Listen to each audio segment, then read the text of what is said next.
To download the Zangi app on your phone, it's relatively straightforward and simple. I'm on an Android device, so what I do is I go to my Play Store. There where it says search, I click onto search and then tap onto search apps and games.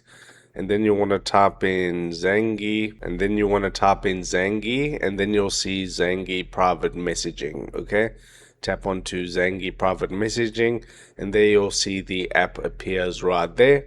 Now all you need to do is tap onto the install button, and then that will begin the process of installing the Zangi app.